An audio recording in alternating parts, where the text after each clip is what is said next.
അങ്ങ് പോയാ പോരെ നമ്മടെ കോളേജ് അത്രേ പറയാനുള്ളൂ, വേറെ ഒന്നുമില്ല. കോളേജ് കഴിഞ്ഞിട്ട് എത്രയായി? 2 കൊല്ലാറ്റായില്ലേ? അതിനായിട്ട് നമുക്കിപ്പോ പഠിച്ചു വെക്കുന്നതിന് എന്താ പ്രശ്നം? കണ്ണൂർ ലീഡേഴ്സ് കോളേജിലുണ്ടായ തർക്കത്തിന് 1.5 വർഷം കാത്തിരുന്ന പകവീട്ടി യുവാക്കൾ. കോളേജിലെ ജൂനിയർ വിദ്യാർത്ഥിയായിരുന്ന നിഷാദിന്റെ നേതൃത്വത്തിലുള്ള സംഘമാണ് സീനിയർ വിദ്യാർത്ഥിയെ വെട്ടിപ്പരിക്കേൽപ്പിച്ചത്. ആക്രമണത്തിൽ വാരം സ്വദേശി മുനീസ് മുസ്തഫയുടെ ചുണ്ട് വെട്ടേറ്റു മറിഞ്ഞു.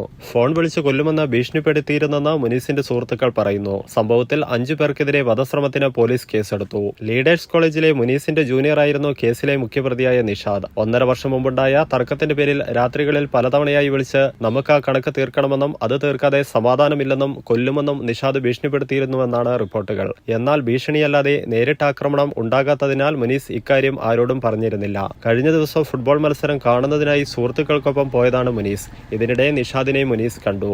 ഇന്ന് രാത്രി ഈ കണക്ക് തീർക്കണമെന്ന് മുനീസിനോട് നിഷാദ് ആ സമയത്ത് പറഞ്ഞിരുന്നു. 2 വർഷമായാലും കണക്ക് തീർക്കാതെ മുന്നോട്ട് പോകാൻ കഴിയില്ലെന്നും നിഷാദ് പറഞ്ഞു. ഇതോടെ മത്സരം കാണാൻ നിൽക്കാതെ മുനീസും സുഹൃത്തുക്കളും വീട്ടിലേക്ക് മടങ്ങി. കാൾടെക്സ് ജംഗ്ഷൻ ഭാഗത്ത് ചായ കുടിക്കാൻ കയറിയപ്പോഴാണ് നിഷാദും സംഘവും ആക്രമിക്കുന്നത്.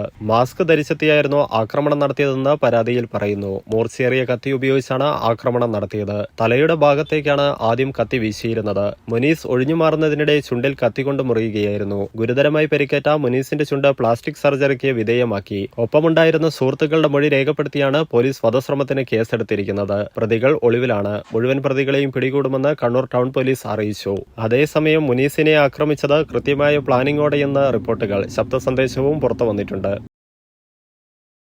അങ്ങ് പോയാ പോരെ നമ്മടെ കോളേജ് അത്രേ പറയാനുള്ളൂ, വേറെ ഒന്നുമില്ല.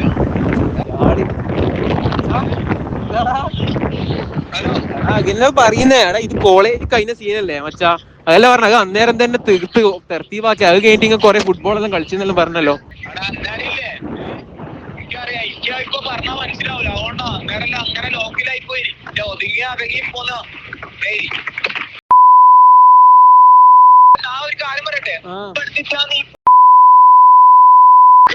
ഞാൻ നോമ്പെടുത്ത് ഞാൻ കോളേജിൽ പോകുന്നു. 27 നോമ്പ് ഞാൻ പിന്നെ മറക്കണമെന്നാ നീ പറയുന്നത്? അന്നേരം തന്നെ ഒന്ന് തെർത്തീവ് പറഞ്ഞിട്ട് ഇത് കോളേജ് കഴിഞ്ഞിട്ട് എത്രയായി? 2 കൊല്ലാറ്റായില്ലേ? അതിനായിട്ട് നമുക്കിപ്പോ പഠിച്ചു വെക്കുന്നതിന് എന്താ പ്രശ്നം?